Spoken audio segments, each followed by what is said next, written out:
السلام علیکم ورحمۃ اللہ وبرکاتہ۔ اعوذ باللہ من الشیطان الرجیم، بسم اللہ الرحمن الرحیم۔ واتبعت ملة آبائی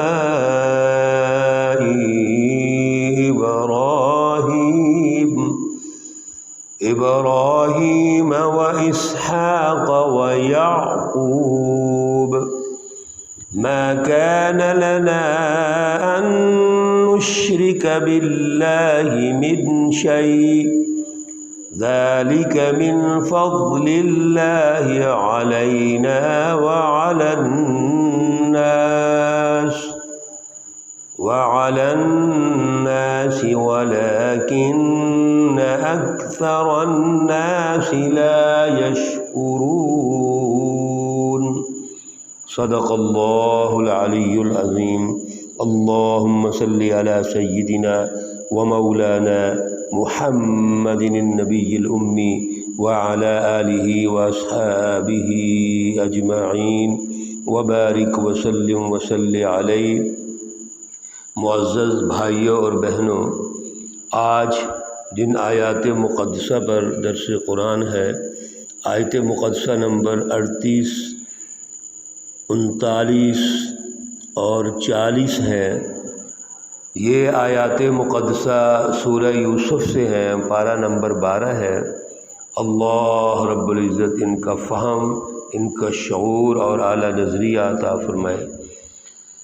گزشتہ درس میں حضرت یوسف علیہ السلام نے جو دو قیدی آپ کے ساتھ ہیں اور ان کو خواب آیا تھا اور انہوں نے اپنا خواب بیان کیا، تو آپ نے فرمایا کہ میں کل تک آپ کو خواب کی تعبیر بتا دوں گا، لیکن ایک بات یاد رکھیے، اصل جو اعلیٰ نظریہ ہے، جو اعلیٰ عقیدہ ہے، وہ عقیدہ توحید ہے۔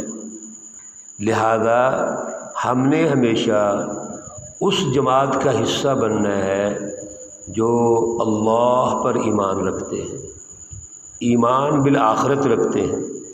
جو اللہ اور آخرت پر ایمان نہیں رکھتے، ہمارا ان سے ساتھ کوئی تعلق نہیں ہے۔ اسی کی وضاحت حضرت یوسف علیہ السلام مزید ارشاد فرماتے ہیں، اور یہاں پر ایک بات اور حکمت اور رہنمائی کے درجے میں سمجھنی ہے کہ اللہ کے جو نبی ہوتے ہیں وہ ہر جگہ پر جماعت کی تشکیل کی کوشش کرتے ہیں۔ ان کا سب سے بڑا جو وصف ہے وہ دعوت ہے، اور دعوت دے کر اپنے ہم نوا بناتے ہیں، اپنے ساتھی بناتے ہیں، جس کو حزب اللہ کہا جاتا ہے، اللہ کی جماعت کی تیاری کرتے ہیں۔ چنانچہ اسی مشن کے پیش نظر حضرت یوسف علیہ السلام وہاں کے لوگوں کو دعوت دیتے ہیں، اور اس دعوت میں ان کو قریب لے کے آتے ہیں۔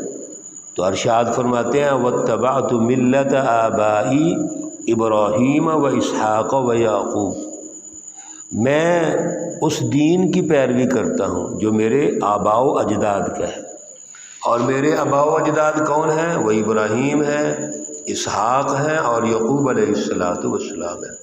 یہاں دو باتیں سمجھیے، ایک تو وہ جو ہم نے پہلے عرض کیا، دعوت دی اور اللہ کے نبیوں کی طرف دعوت دی۔ اللہ رب العزت کے وہ اولو العزم بزرگ جنہوں نے اللہ کے قرب کے لیے، اللہ کی پہچان پیدا کرنے کے لیے انسانیت میں اپنا کردار ادا کیا ہے، ان کا تعارف کروائے۔ اور دوسرے نمبر پر تاریخی تسلسل یہاں پہ موجود ہے۔ حضرت یوسف علیہ السلام کے والد محترم حضرت یعقوب علیہ السلام ہیں، ان کے والد محترم حضرت اسحاق علیہ السلام ہیں، ان کے والد محترم حضرت ابراہیم علیہ السلام ہیں۔ تو یہ چوتھے نمبر پر حضرت یوسف علیہ السلام تشریف لا رہے ہیں۔ تو آپ نے اصل میں یہاں یہ اشارہ فرما دیا کہ میں ان بزرگوں کا نمائندہ ہوں۔ یہ ہے اصل ہمارے بزرگ جن کے دین پر ہم قائم ہیں۔ ما کان لنا ان نشرک باللہ من شیء، ہمارا یہ کوئی کام نہیں ہے، ہمیں یہ مناسب ہی نہیں ہے کہ ہم اللہ کے ساتھ کسی چیز کو شریک ٹھہرائیں۔ ذالک من فضل اللہ علینا وعلی الناس، یہ جتنا بھی فضل ہے اللہ کا فضل ہے، ہم سب پر ہے، لوگوں پر ہے۔ ولیکن اکثر الناس لا یشکرون، لیکن اکثر لوگ اللہ رب العزت کا شکر ادا نہیں کرتے۔ آج جو ہمیں اللہ نے یہ زندگی دی، اللہ رب العزت نے آج ہمیں اتنے بڑے احسان اور نعمت سے نوازا کہ انسان پیدا کیا ہے، ہمیں سوچنے کا موقع دیا ہے، غور و فکر کرنے کا موقع دیا ہے۔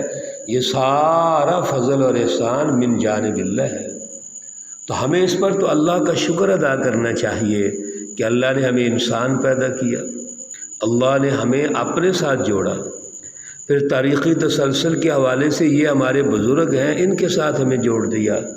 یہ اللہ کا احسان ہے، ہمیں اس پر اللہ کا شکر گزار ہونا چاہیے۔ یا صاحب السجن، اے میرے قید کے رفیقو، دوستو، ساتھیو، ارباب متفرقون خیر، کیا جو معبود بکھرے ہوئے ہیں، جدا جدا ہیں، وہ بہتر ہیں؟ ام اللہ الواحد القہار، یا ایک اللہ جو غالب ہے ہر اعتبار سے، وہ بہتر ہے؟ یہاں بھی ذرا توجہ فرمائیے، یا صاحب السجن، اے قید کے ساتھیو۔ اللہ رب العزت یہاں حضرت یوسف علیہ السلام کے جو رہنمائی دے رہے ہیں، یوسف علیہ السلام ان قید کے لوگوں کو قید کے رفیق اور ساتھی کہہ رہے ہیں، یعنی وہ جماعت کی تشکیل کرنا چاہ رہے ہیں، جماعت تشکیل دے رہے ہیں، اور جو ایمان لا رہے ہیں ان کو اپنے قریب کر رہے ہیں، ان کو اللہ رب العزت کی پہچان پیدا کروا رہے ہیں، اور اللہ کی پہچان پیدا کر کے اللہ رب العزت کی توحید کی رٹ کو کیسے قائم کرنا ہے وہ سمجھا رہے ہیں کہ جو اللہ غالب ہے اصل میں اس کی بالادستی ہونی چاہیے، اور جو مختلف قسم کے معبودان باطل ہم نے بنائے ہوئے ہیں ان کی تو گنجائش ہی نہیں ہے۔ ما تعبدون من دونہ الا اسماء، کچھ نہیں پوجتے ہو سوائے اس کے کہ یہ ایک نام رکھے ہوئے ہیں مختلف، سمیتموہا، ان کے نام رکھ لیے، انتم و آباؤکم، آپ نے اور آپ کے آباء و اجداد نے، ما انزل اللہ بہا من سلطان، اس پر اللہ کی طرف سے کوئی سند نہیں ہے۔ یہ جو ہم نے معبود بنا لیے، کو کسی چیز کا معبود، کو کسی چیز کا معبود، اور ہم نے نام طے کر لیے، یہ سارے ہم نے اپنی طرف سے رکھے ہوئے ہیں، اللہ کی طرف سے اس پر کوئی سند نہیں ہے۔ ان الحکم الا للہ، یاد رکھو حکم صرف اللہ کا ہے، یا حکم سے مراد رٹ ہے، بالادستی ہے، اختیارات ہیں، اختیارات کا مالک، غلبے اور بالادستی کا مالک وہ اللہ کی ذات ہے، اللہ رب العزت کے علاوہ کسی کا حکم نہیں چلے گا۔ اسی لیے جب ہم سیاسی نظام کی رٹ کی بات کرتے ہیں تو وہ اصل میں حکم ہوتا ہے اللہ کی طرف سے، کہ اللہ رب العزت کی بالادستی کے بعد اللہ رب العزت کے اختیارات کو حکمران طبقہ انسانوں پر غالب کرتے ہیں، وہ حکم کے درجے میں ہوتا ہے کہ اللہ سب سے غالب ہے، اسی کا نظام چلے گا، اسی کے اختیارات ہیں اور وہ سب کے لیے برابر ہیں، لہذا انسانوں میں کوئی بڑا چھوٹا نہیں ہوتا۔ تو یہ اللہ کی رٹ ہے، اللہ کا حکم ہے، امر اللہ تعبدوا الا ایاہ، اللہ کا فیصلہ یہ ہے، اللہ کا حکم یہ ہے کہ صرف اسی کی عبادت کی جائے، اپنے خیالات میں، اپنے نظریات میں صرف اللہ کی بالادستی ہونی چاہیے۔ پھر عملی زندگی میں، اپنی نجی زندگی سے لے کر اجتماعی زندگی میں، پھر معاشرتی ڈھانچوں کی تشکیل میں، جس کے لیے ایک سیاسی اور معاشی نظام ضروری ہوتا ہے، ہر جگہ پر اللہ کی رٹ کو غالب کرنا یہ اللہ کی عبادت ہوتی ہے۔ عبادت کا تصور محض خیالات سے نہیں ہے، خیالات، نظریات اللہ کی طرف ہونے چاہیے، ان میں اللہ کی بالادستی ہونی چاہیے، اور اس پر پھر باقاعدہ اللہ کی طرف سے ایک عملی نظام اللہ نے دیا ہوا ہے، اس کی تشکیل ہونی چاہیے، اس کی رٹ قائم ہونی چاہیے۔ ذالک الدین القیم، یہ ہے درست راستہ، درست دین، سیدھا دین۔ القیم کہتے ہیں جس میں کوئی ٹیڑھا پن نہیں، کوئی ابہام نہیں، کوئی شک و شبہ نہیں ہے، کوئی احتمالات نہیں ہے، وساوس نہیں ہے، بالکل سیدھی لائن، سیدھا راستہ، یہ اللہ کی طرف جاتا ہے۔ ولیکن اکثر الناس لا یعلمون، لیکن اکثر لوگ اس کو جانتے نہیں ہیں، احساس پیدا نہیں کرتے۔ بعض اوقات جانتے ہوتے ہیں لیکن اپنے مفادات اور ضد کی وجہ سے اس کو تسلیم ہی نہیں کرتے۔ تو دین القیم یہ اللہ کا راستہ ہے، یہ توحید کا راستہ ہے، توحید کی بالادستی کا راستہ ہے، توحید کی رٹ کو قائم کرنے کا راستہ ہے۔ اسی میں انسانوں میں اللہ کی پہچان پیدا ہوگی، انسانوں کی غلامی سے نکلیں گے، ظلم سے نکلیں گے، گمراہی سے نکلیں گے اور اللہ کے قریب ہوں گے۔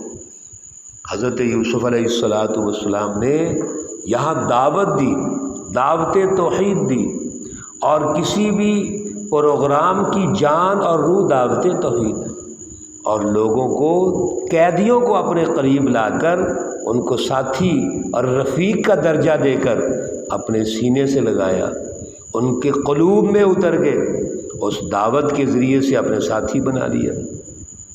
اللہ رب العزت تمام مرحومین و مرحومات کو جنت الفردوس میں اعلیٰ عطا فرمائے۔ اللہ رب العزت ان کے صغیر کبیر گناہ معاف فرمائے، آخرت کی منازل میں آسانیاں پیدا فرمائے۔ اللہ رب العزت تمام بیماروں کو شفائے کاملہ عاجلہ مستمرہ عطا فرمائے۔ اللہ رب العزت سب کے لیے آسانیاں پیدا فرمائے۔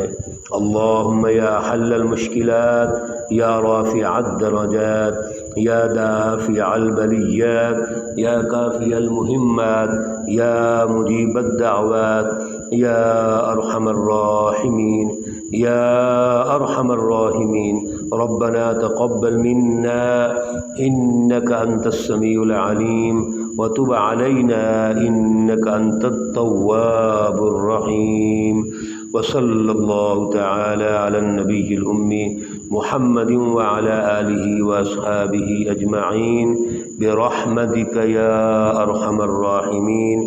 السلام عليكم ورحمة الله وبركاته۔